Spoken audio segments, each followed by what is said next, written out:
Tole akkam jirtu nagaan waaqayyo hunduma keessaniif haa ta'u. Har'a waa tokkoof hin gara keessan dhufe. Innis gaddan keessa ture. Gaddan irra ga'e hundumti keessaniyyuu ni beektu. Warri beektan boonii hammam akkan jaalladhu hundi keessaniyyuu hin beektu. Baay'ee amanuuf kan natti ulfaatu gadda guddaadha kan narra ga'e. Egaa homaa tokko wantan gochuu danda'u hin jiru. Waa'ee gaddaa immoo nama irra ga'etu beeka. Gubaa abiddaa isuma gubateetu beeka akkuma jedhamu. Egaa anis miidhaman keessa ture, namoonni beektan beektu. Kanaaf namoonni na jajjabeessaa turtan, namoonni na bukkee dhaabbataa turtan, gadda kana keessatti kan na jajjabeessitan waaqayyo isin haa eebbisu jechuun barbaada. Asumarraa ka'uudhaan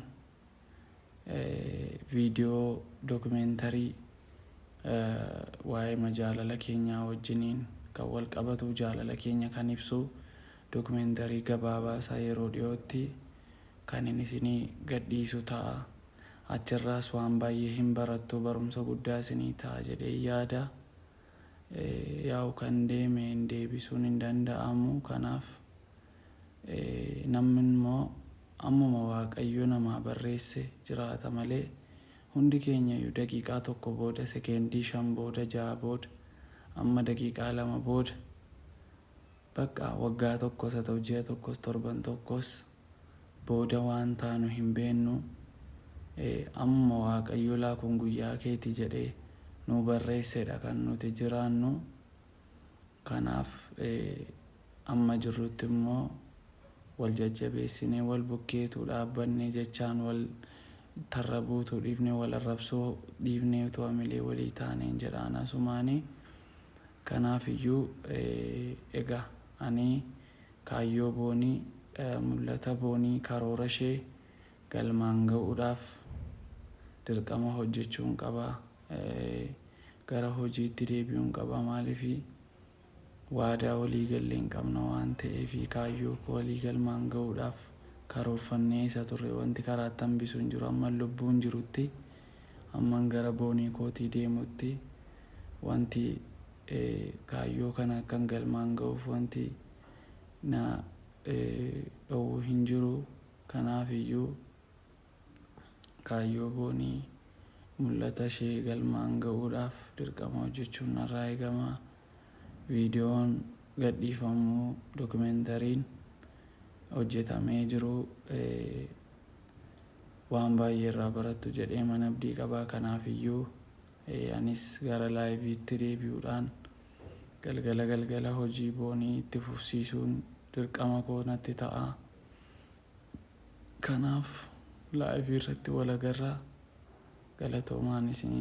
Viidiyoo Joosiin kaleessa akkana jedhee gadhiise namoota baay'ee miira keessa gashee jira jechuudha. Inni kaan kaayyoon boonii isa kamidha? Isa kam galmaan nuuf geessa? Isheen artistii moo artistii jettan sana weellistootadha moo maal aartii isa kam galmaan geessaa fi artistii jechuu wallaalee dhiifama. Akkasitti fakka irratti wallolan jiran jechuudha. Dhugaa dubbachuu fi booniin aartii wayii miti yookaas immoo weellistuu wayii miti. Kaayyoo isheen jalqabdee addaan kuttee namoota baay'eef gaaffii ta'ee jira. Maal jalqabdee addaan kutteetti? Rakkoon isa kamidha? Maalinni namoota baay'eef gaaffii ta'e jechuudha. Laayivii irratti yeroo hundaa ni agartu jedhee jira Joosiin. Kaayyoo boonii galmaan hin gahaa jedhe. Ani tokkoffaa shamarran keenya waa isinii aamu barbaada.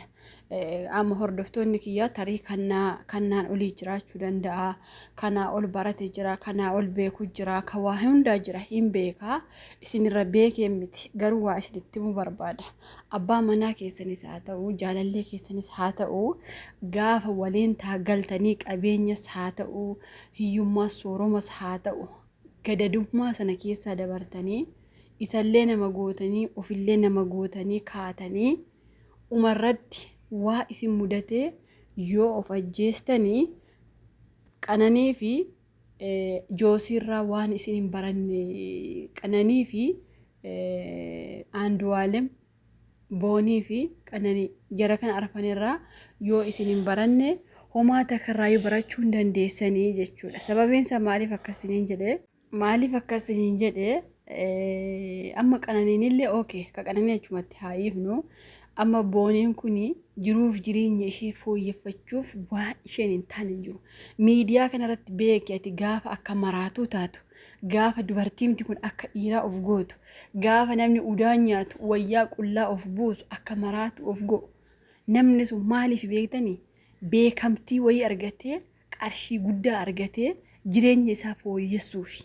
Sii galee har'aatis waan feeteen ta'a mana arabaa hojjetteen ta'a waan adda addaan ta'a garuu gaafa jireenya kee dabarsitee nama sana tarii abuu dandeessaa beeki. Nama sana dhabdee yoo deemtee of ajjeeste akka kana karaatti haftani.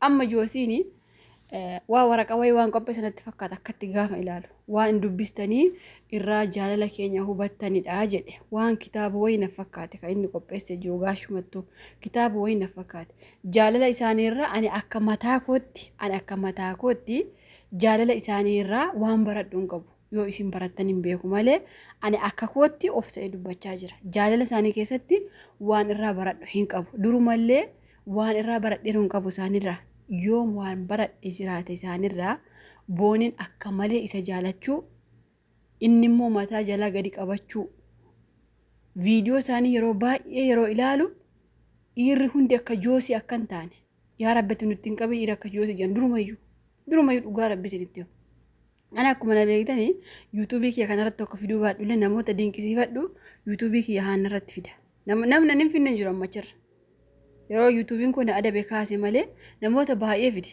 dhugaa rabbii achirratti namoota hin finne jiru namoota dinqisiifadhu jechuudha garuu guyyaa tokko keessaa guyyaa takka Booniif Joosii kana fidee hin beeku maaliif irra beektanii naan taane jaalalli isaanii durumayyuu Boonii jaalataa Joosiin garuu irra keessa jaalata garuu kaleessa garuu qaalii akka malee maal jedhe beektanii akkam Boonii jaaladhu isinuu beektu jedhe sagalee ajjeesee garuu kusata kaayee kusachuu jira.